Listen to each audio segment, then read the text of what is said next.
Good morning and welcome to the Core Connection. I'm Mira Rubin here with you on Enlightened World Network. And today's topic is interpretation and sensation. And we're going to talk about how the way we experience or speak of or relate to our our physical sensations impacts our actual experience. It's a very rich topic. So before we get started, let's just take a minute or two to get present. Let's take a deep breath in through your nose and hold it. And imagine clean, crisp oxygen flooding your lungs, flowing into your bloodstream, nourishing all your cells, all your organs, bringing vital life energy to your body and being. And as you exhale, exhale any tension, stress, negativity, fatigue. And now let's take another deep breath in through your nose and hold it. This time, imagine brilliant bright light lighting you up from the inside out, illuminating, electrifying, and energizing all your cells, your molecules, your electrons, creating a brilliant beam of light and energy from your heart out into the world. And as you just settle in for a moment, and as you exhale, release any remaining tension, stress, negativity, fatigue. And now let's press our palms together. Vigorously rub your hands together to feel the friction, the temperature, the pressure, the motion, the tickling and tingling when you stop. And allow all those sensations to bring you present right here, right now, into this remarkable physical form that enables us to experience life. Welcome, welcome, welcome. Good morning, Rosalind. Welcome. So good to have you here with us this morning. And welcome to everybody else who's joining us. Today, we're talking about interpretation and sensation. And this conversation comes from two things that happened yesterday, actually.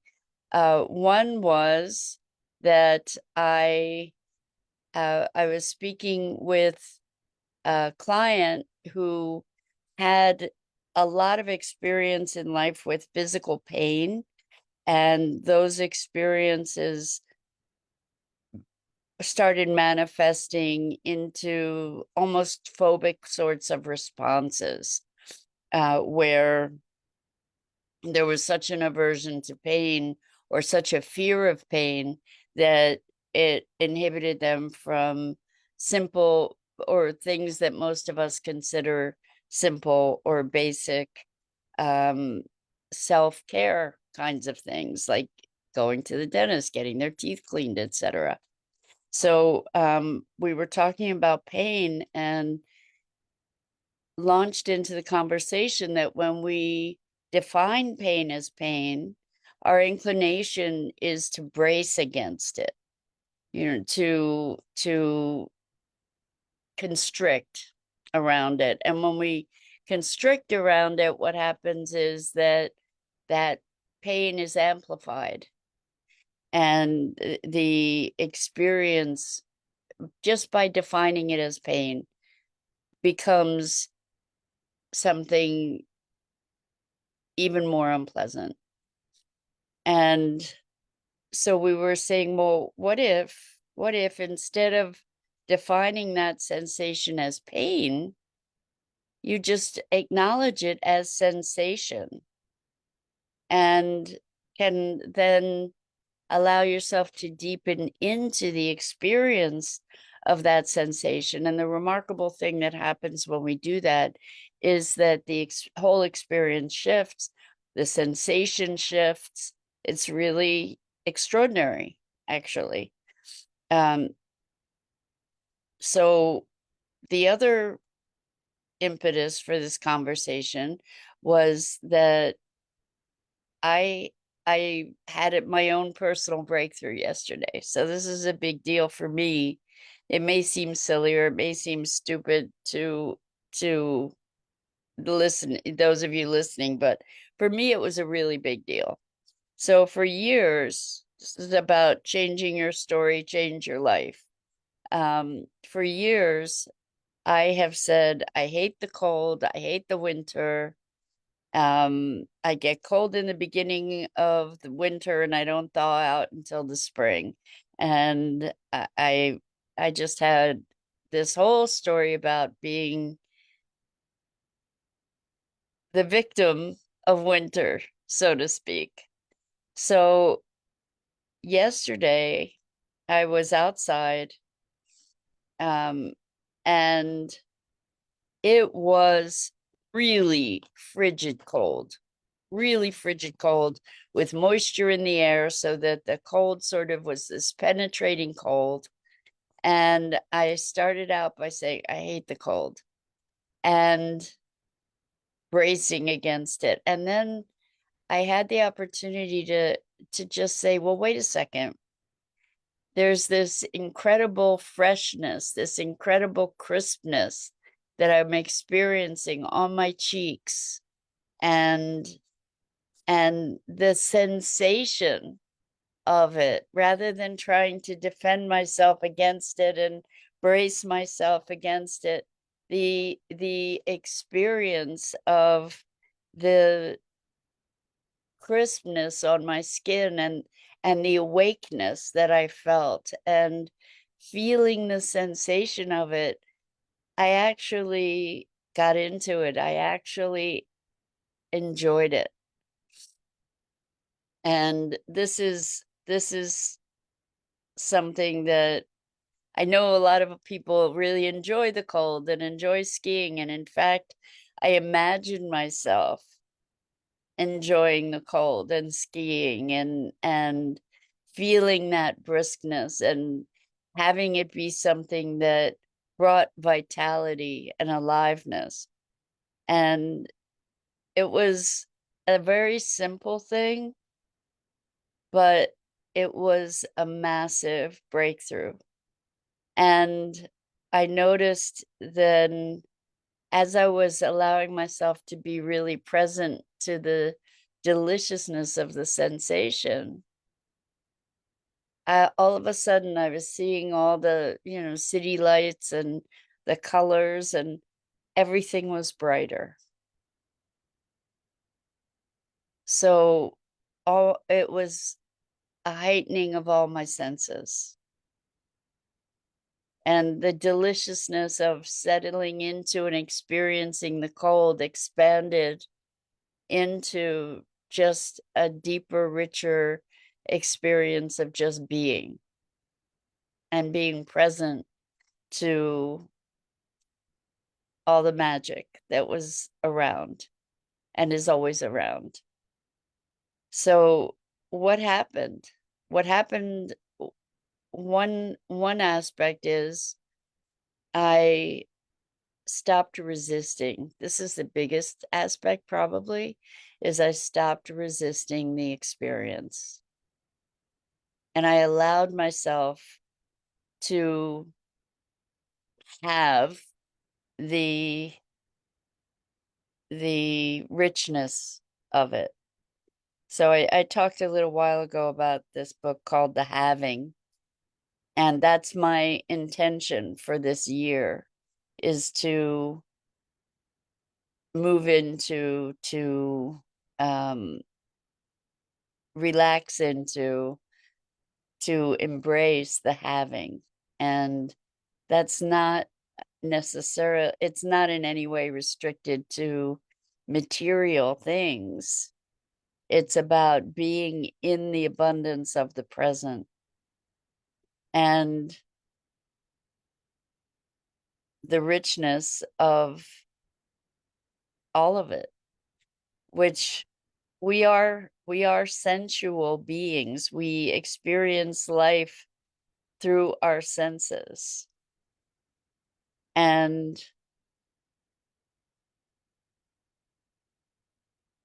when I say uh that we experience life through our senses, I'm also thinking of, well, we experience life through our thoughts, and our thoughts also create sensations, like our emotional experience too.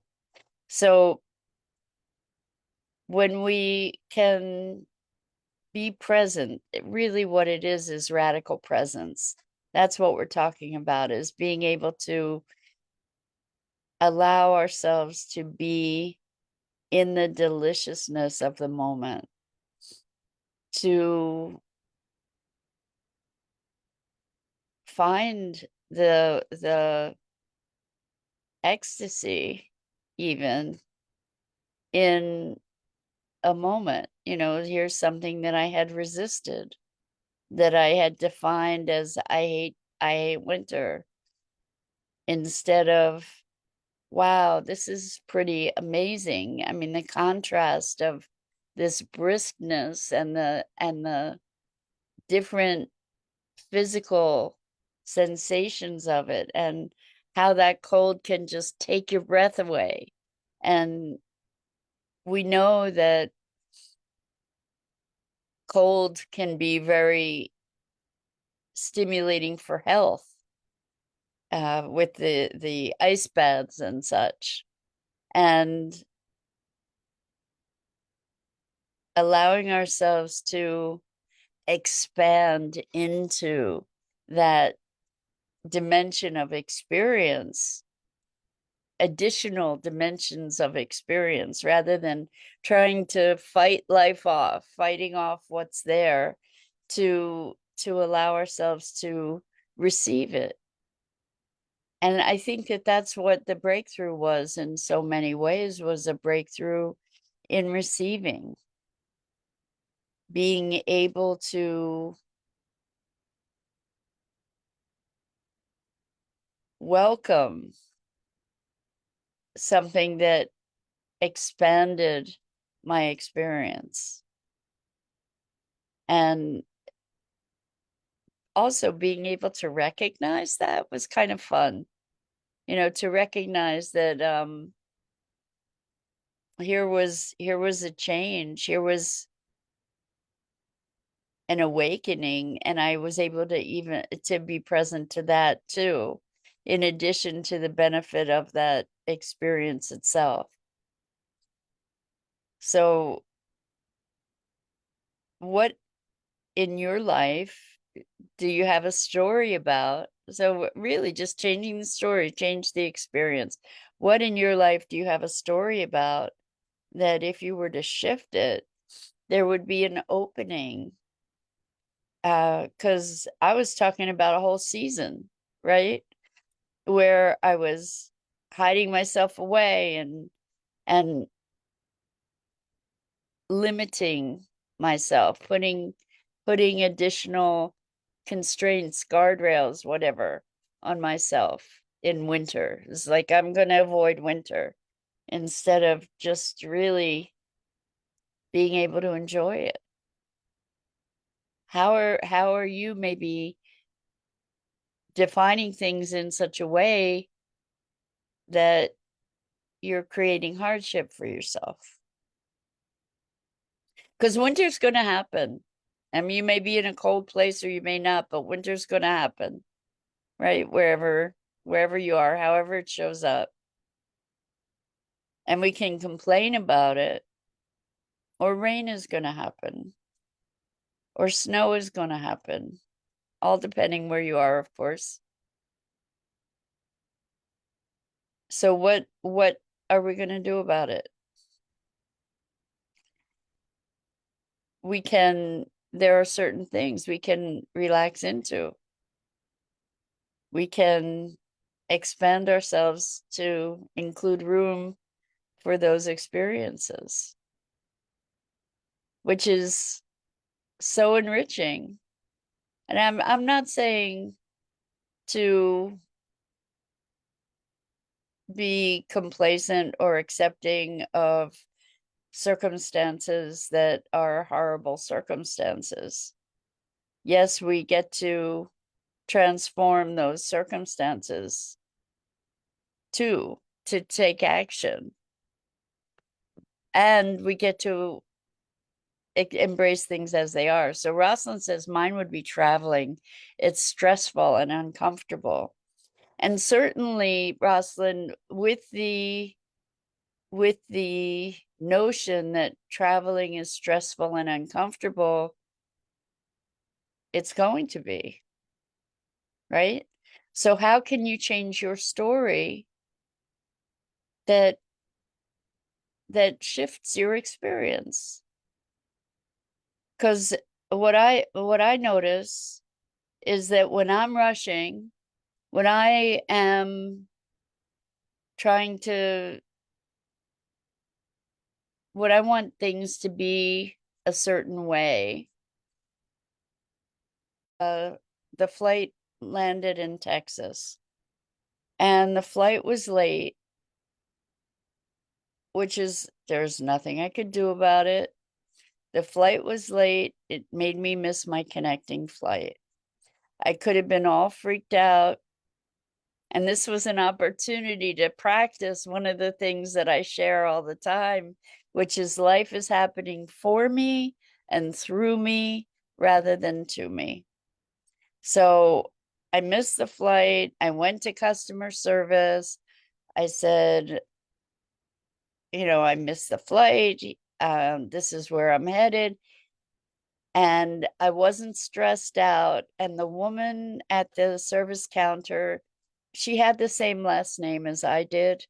And we talked about heritage, and it was very interesting and sweet. And she found me the last seat on the next flight, the very last seat on the next flight, which was, I think, only an hour away or an hour or two away. And so I get on the plane, and that last seat was a window seat. Meantime, I'm just like, okay, it's gonna, I can't control it. It is what it is. I'm just gonna ride with it, let it be an adventure rather than stressing out. So it's a window seat. When is the last seat on a flight a window seat? And it was on the left side of the plane. And as we're approaching Philadelphia, the captain says, if you look out the left side of the plane, you'll see the northern lights. Now, northern lights have been on my bucket list, like my dream to see the northern lights. And here I was on a plane, having missed my flight, sitting in the window seat to be able to view the northern lights over Philadelphia, of all places. And it was spectacular. I was able to take incredible photographs of it. It makes me tear up to think how magnificent a gift that was, to be able to experience something of that incredible beauty, but also to have gone through that whole experience, which could have been a nightmare. I could have made myself miserable and upset and stressed out. And instead, I chose to practice. Life is happening for me and through me rather than to me. And the gifts that were given me it was just divine. I don't know another word. It was just spectacular. And so, Rosalind, as far as travel goes, and everybody, look at our stories, look at the stories that then create the context for our experience. If I believe that travel is stressful and uncomfortable, that's what I'm sorting for. That's what I'm tuned into, is all the stresses. If I instead say, okay, I'm on this adventure, I'm letting go the reins, I'm paying attention, making the decisions and the choices that the moment is calling for. And I'm on an adventure. And it's not unfolding the way that I thought it would, but that doesn't make it bad. And then the trip becomes an adventure because we say so. It's a huge power. I'm wondering, Rosalind, if that's helpful to you, if that opens up any avenues for you. Because the physiology of our bodies changes too. When we accept something, when we allow for something, when we shift our thinking in such a way that it makes more space for an experience, our whole experience changes. Just like my experience of the cold changed. It was really cold, windy, moist in the air. So, like, it was cold. But instead of being something that I was miserable about and bracing against, it became invigorating and enlivening and delicious. So I invite you to experiment. Try it out. Try noticing when you have resistance to something. What would it take to settle into that? And that's where life is happening for me and through me rather than to me, is such a profound practice. Because it takes my shoulders from up around my ears to a place where shoulders should be, where I have more relaxation and receptivity. And I imagine that you will too. So that's the invitation for today, is find an area of resistance and notice what it's like if you release that. So that's it for today. I'm Mira Rubin. This is the Core Connection, and I go live here each weekday morning at 9 a.m. Eastern on the Enlightened World Network Facebook page and YouTube channel. And I invite you to please like, follow, and share Enlightened World Network and me. The links are in the description. And until next time, again, I'm always grateful and appreciative to have this time to share together. And I just have so much love for you.